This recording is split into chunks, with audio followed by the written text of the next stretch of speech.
Assalamualaikum warahmatullahi wabarakatuh. WSM News kembali hadir menjumpai Anda. Beragam informasi menarik akan kami sajikan untuk Anda selama 30 menit ke depan bersama saya Pandu Chandra. Dan berikut WSM News selengkapnya.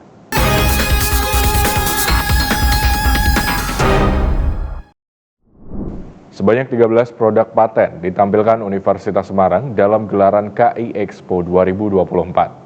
Acara yang diselenggarakan oleh Direktorat Jenderal Kekayaan Intelektual Kemenkumham itu berkomitmen untuk mengembangkan ekosistem kekayaan intelektual di Indonesia. Ajang Kekayaan Intelektual atau KI Expo 2024 yang berlangsung di Hotel Shangri-La Jakarta pada 12 hingga 13 Juni 2024 lalu diikuti oleh seluruh universitas negeri dan swasta di Indonesia. Dalam ajang tersebut, Universitas Semarang juga berpartisipasi menampilkan 13 produk paten. Di antaranya dari bidang keteknikan 5 paten, hasil pertanian 3 paten, psikologi 2 paten, FTIK 1 paten, dan ekonomi 2 paten. Kegiatan tersebut dihadiri oleh delegasi dari WSM yakni penemu inventor atau penemu invensi pemilik paten, yakni Profesor Dr. Insinyur Kesi Wijayanti SEMM, Profesor Dr. Pujiastuti Handayani MT, Profesor Dr. Insinyur Sri Budi Wahyuningsih MP, Dr. Rohadi MP, Dr. Insinyur Edi Susilo STMT, Dr. Andi Kurniawan. Keikutsertaan WSM dalam acara tersebut turut melengkapi jumlah peserta KI Expo dari perguruan tinggi. Sebanyak 36 baik dari kampus negeri dan swasta, industri, instansi pemerintah, dan kelompok masyarakat pertanian. Dalam acara itu juga Menteri Hukum dan HAM Yasona Lauli turut menyatakan bahwa ekosistem KI menjadi siklus berkelanjutan yang melibatkan sinergi juga kolaborasi antar pemangku kepentingan yang terdiri dari 3 elemen utama, yaitu kreasi, proteksi, dan utilisasi. Ia juga memastikan Direktorat Jenderal Kekayaan Intelektual atau DJKI Kemenkumham sebagai penyelenggara Expo berkomitmen untuk mengembangkan ekosistem KI di Indonesia. Hal ini selaras dengan visi Indonesia Emas 2045 dalam rangka menyiapkan generasi yang berkompeten dan berdaya saing melalui KI. Momen Idul Adha menjadi kebahagiaan bagi seluruh umat Muslim. Selain menggelar sholat Idul Adha di Masjid Baitur Rasyid USM, panitia juga turut melakukan penyembelihan dan pendistribusian hewan kurban bagi masyarakat sekitar.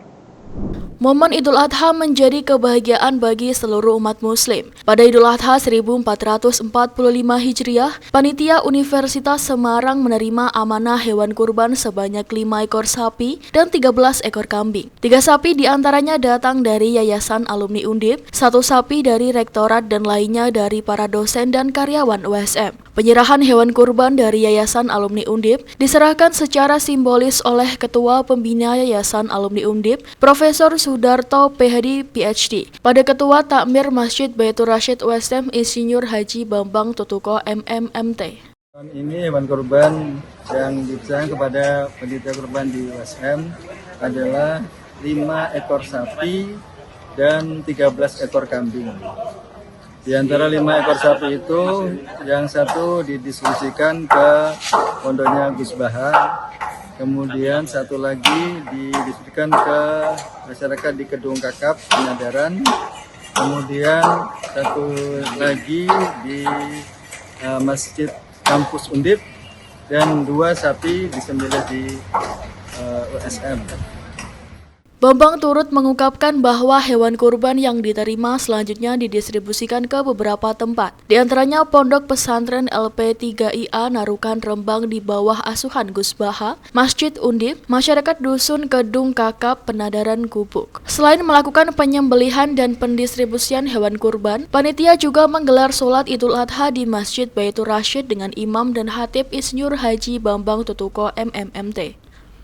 Yang di sebelah USM didistribusikan ke yang paling besar adalah kepada warga kampus USM, yaitu para yang tergabung dalam pendidikan. Kemudian juga karena ini kematian bersama antara FOKMI dan warga masyarakat sekitar, sehingga kemudian sebagian juga didistribusikan kepada warga sekitar, dan kemudian ada beberapa pondok pesantren yang ada di sekitar kampus USM.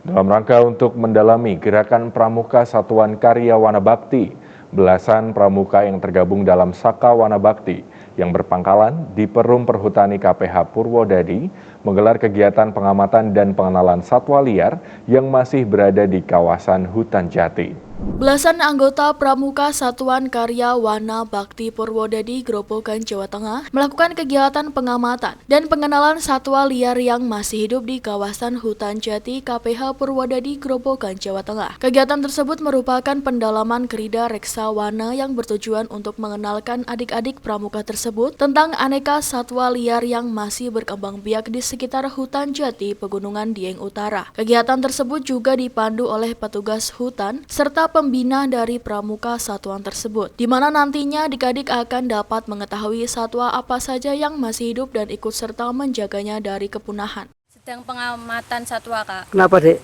Karena untuk menambah wawasan kita dalam pengenalan satwa burung atau mamalia yang ada di hutan ini. Emang belum tahu, Dek, apa yang ada di hutan ini, Dek? Siap belum tahu, Kak. Terus gimana, Dek, untuk selanjutnya, Dek? Kita akan melakukan pengamatan. Untuk nanti kita akan berjalan selama 500 meter untuk pengamatan lagi 15 menit. Terus disuruh untuk apa itu laporannya, Dek? Untuk pengetahuan kita. Dia setelah mengetahui dan paham, apa ada yang dilakukan, Dek, dengan hewan-hewan langka, hewan yang ada di hutan ini, Dek? Untuk menjaga atau melestarikan hewan-hewan ini biar tidak punah. Kegiatan ini adalah kegiatan adik-adik dalam rangka pendalaman Krida Sakawana Bakti, khususnya Krida Reksawana TKK pengamatan satwa. Apa yang dilakukan, Mas? Yang dilakukan oleh adik-adik dipandu oleh bapak-bapak instruktur dari Perum Perhutani ini adalah untuk mengetahui keberadaan satwa yang ada di kawasan hutan ini, baik jenis satwa, aves atau burung, dan jenis mamalia ataupun jenis herpetofauna. Masih banyak, Mas, di hutan ini, Mas, hewan satwa, Mas? Kebetulan di kawasan hutan ini masih banyak kita jumpai jenis satwa baik aves, burung tadi maupun mamalia ataupun hewan herpetofauna masih banyak kita jumpai. Kegiatan tersebut merupakan agenda rutin guna memberikan edukasi kepada anggota pramuka agar selalu ikut menjaga satwa langka yang ada di hutan agar tidak cepat punah. PT PLN Persero, UP2D Jateng dan DIY turut menebarkan kebahagiaan dalam momen Hari Raya Idul Adha 1445 Hijriah. Dalam kesempatan ini, PLN UP2D Jateng dan DIY turut membagikan 125 paket daging kurban kepada masyarakat sekitar. Dalam memperingati Hari Raya Idul Adha 1445 Hijriah, PT PLN Persero UP2D Jateng dan DIY turut menebarkan semangat kurban dengan melaksanakan kegiatan berbagi daging kurban. Pada momen Idul Adha 1445 Hijriah ini, proses penyembelihan hingga pengepakan yang berlokasi di Kurban dan Daging Akikah Dr. Das Haji Jubaidi, sebanyak 125 paket daging terkumpul dari 2 sapi yang disembelih. Paket-paket daging tersebut dibagikan bagi rekan-rekan tenaga alih daya, mitra kerja, pensiunan, serta masyarakat sekitar yang ada. Mausadli selaku manajer UP2D Jateng dan DIY menyatakan bahwa kegiatan ini merupakan bentuk wujud syukur dan berbagi kebahagiaan kepada sesama muslim maupun non-muslim, karena Islam itu adalah rahmatan lil alamin. Atensi positif juga turut diberikan oleh para penerima manfaat. Beragam ucapan terima kasih serta doa turut diberikan pada PLN UP2D Jateng dan DIY agar senantiasa mendapat berkah dari Allah SWT. Panglima Divisi Infanteri 2 Kostrat, Mayor Jenderal TNI Anton Yuliantoro berkunjung ke Universitas Brawijaya. Kunjungan ini untuk menindaklanjuti kerjasama ketahanan pangan yang sudah berjalan. Saat ini, Kostrat ikut membantu program pemerintah dalam mewujudkan ketahanan pangan di berbagai daerah terutama Jawa Timur. Untuk itu, Kostrat berharap Universitas Brawijaya membantu menyediakan tenaga ahli dalam bidang pangan. Program ketahanan pangan nasional tidak hanya menjadi tugas Kementerian Pertanian. Perubahan iklim secara global membuat semua pihak termasuk Kostrat bergotong royong mewujudkan ketahanan pangan nasional. Untuk itu, Divisi Infanteri 2 Kostrad juga melakukan program ketahanan pangan, padi, dan jagung di berbagai daerah di Jawa Timur. Panglima Divisi 2 Kostrad Mayor Jenderal TNI Anton Yuliantoro mengatakan bahwa pihaknya membutuhkan dukungan tenaga ahli dari Universitas Brawijaya untuk membantu prajuritnya dalam mengolah lahan pertanian. Terima kasih. Hari ini agenda kami ketemu dengan Bapak Rektor UB terkait dengan rencana Divisi Infanteri 1, Infanteri 2 Kostrad menindaklanjuti petunjuk pimpinan dalam rangka melanjutkan program ketahanan pangan. Kita sudah siap lahan yang untuk digarap, mendapat support dari Kementerian Pertanian dan kami perlu tenaga ahli. Oleh karena itu, kami tadi berdiskusi dengan Bapak Rektor, beliau akan mengirimkan tenaga-tenaga ahlinya supaya nanti program yang kita gagas ini bisa berhasil. Karena ada bimbingan dan petunjuk yang diberikan dari Universitas Brawijaya, termasuk terutama daripada tenaga ahli tersebut, baik ahli jagung maupun padi. Saat ini Divisi Infanteri 2 Kostrad sudah memiliki nota kerjasama dengan Universitas Brawijaya, sehingga pihaknya berharap dukungan tenaga ahli dari UB dapat mempercepat proses pengolahan lahan yang sudah disediakan oleh PT PN di Jember dan Malang. Lahan tersebut akan diolah menjadi lahan jagung dan padi. Program ini akan dilaksanakan secepatnya untuk mendukung ketahanan pangan di Jawa Timur. Secepatnya karena kami beberapa waktu yang lalu sudah ketemu dengan Bapak Menteri Pertanian dan beliau mendukung beberapa asintan termasuk bibit dan juga pupuk. Dari Malang, tim liputan UBTV untuk USM TV Semarang. Fakultas Ilmu Komunikasi Universitas Padjadjaran menjadi tuan rumah International Communication Association Conference atau ICA ke-74.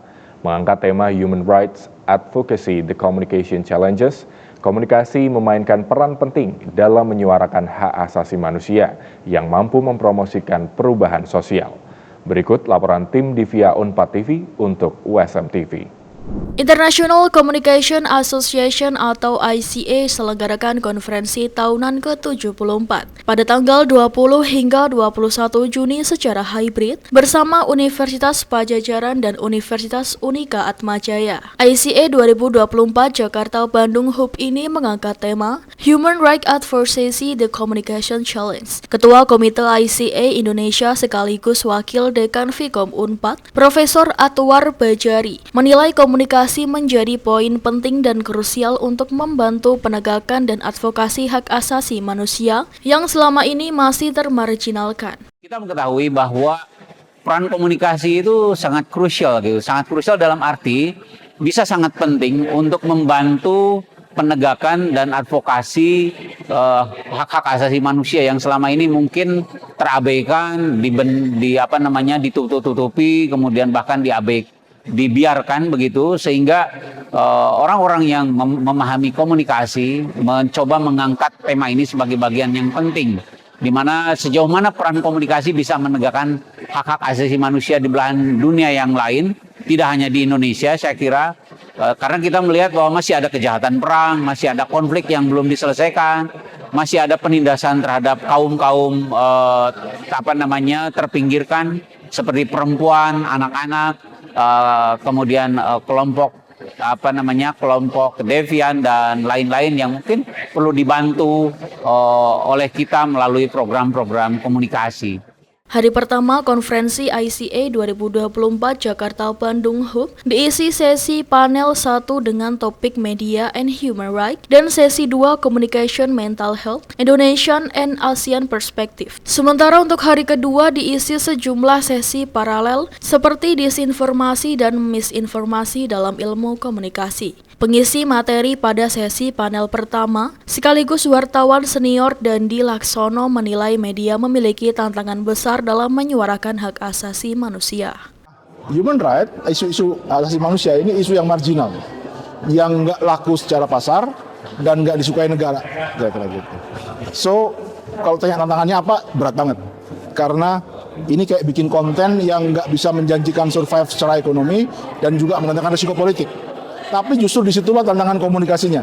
Ngapain kita bahas kalau gampang, kira-kira gitu. So, saya juga sebenarnya men-challenge ke sarjana komunikasi, ke para praktisi dan akademisi di International Communication Association ini untuk merumuskan bahwa bagaimana kita tetap membuat strategi saluran komunikasi antar komunitas, antar masyarakat sipil.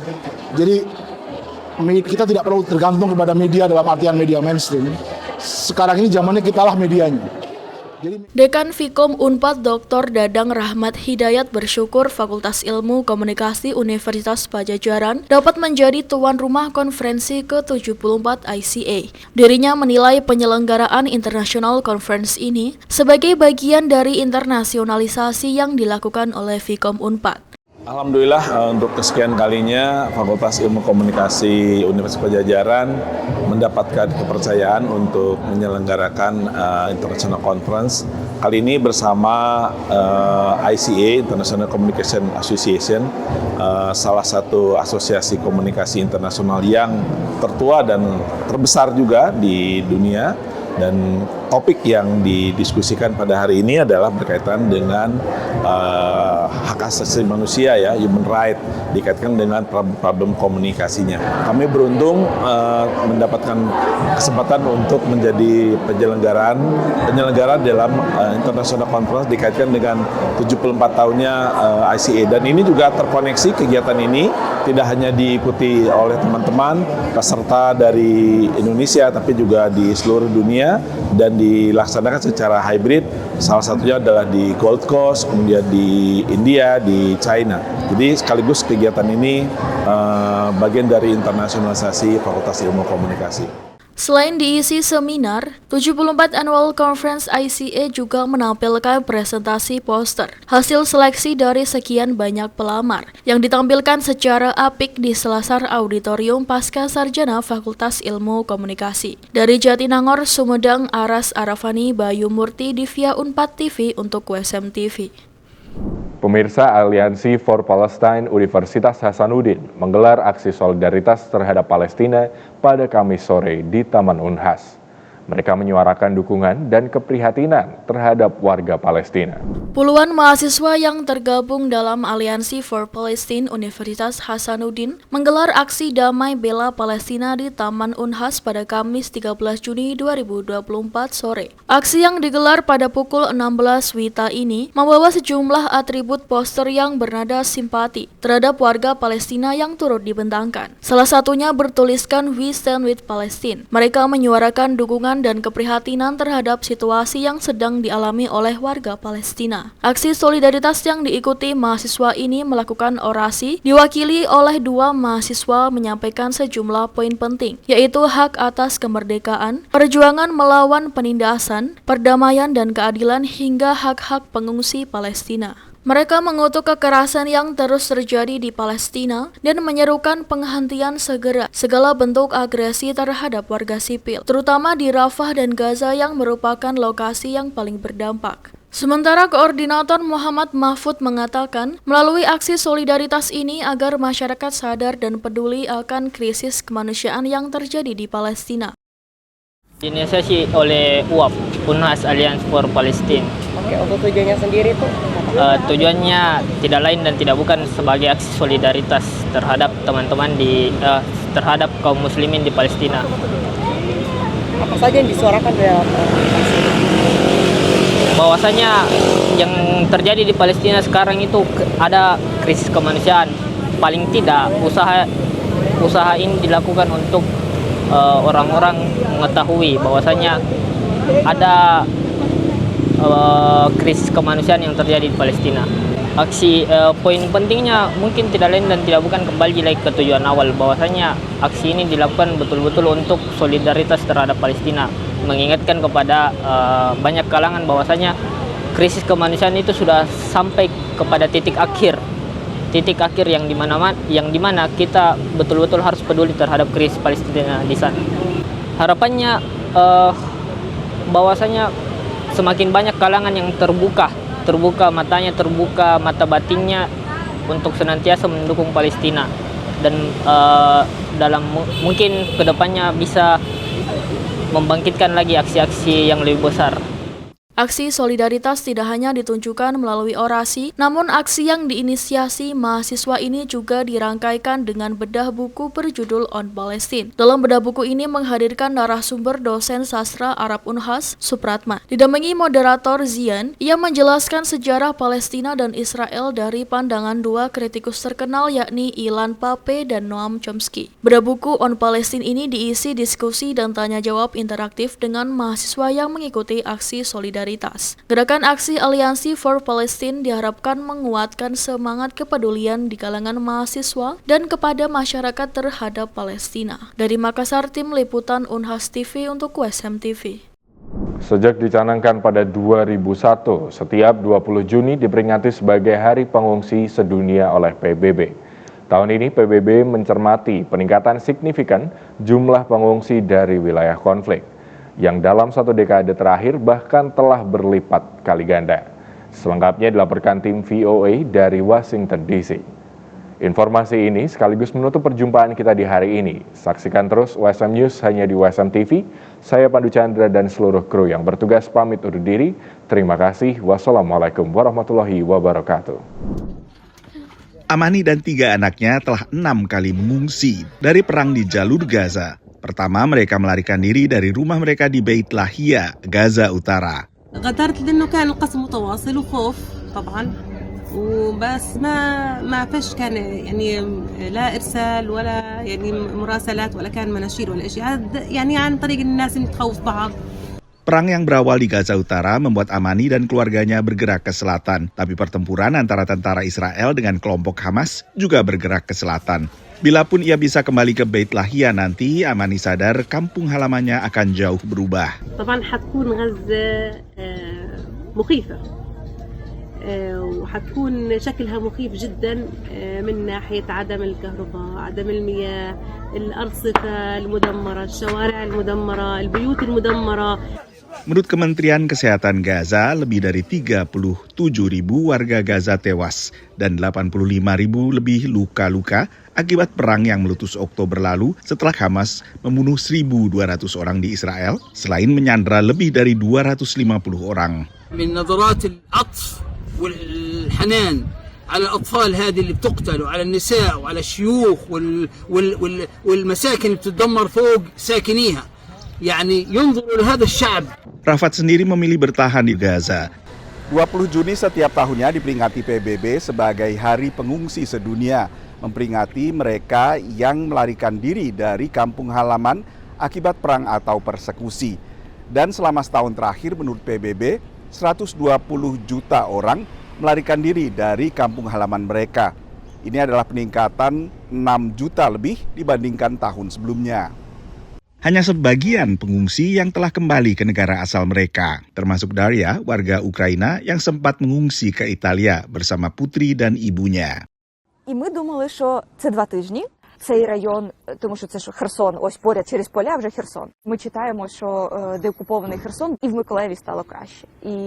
І потроху це вже думка була, що і повертаємось до... Daria akhirnya kembali ke kota asalnya meski pertempuran masih berkecamuk antara tentara Ukraina dengan Rusia. Школи він пішов о 5 ранку 24 лютого. Дитина не забуває батька, не знає його, тому що ми поїхали, їй було 6-7 місяців вже виповнилось тоді. І вона ще обличчя не дуже пізнавала. Ми вже рік там, а що я буду робити? Putrinya Sasha kini bersekolah di taman kanak-kanak yang punya ruang berlindung dari bom. Menurut pantauan PBB, 2 tahun lebih sejak serangan Rusia, sekitar 6,5 juta warga Ukraina masih mengungsi. Dari Washington DC, Nova Purwadi dan tim VOA.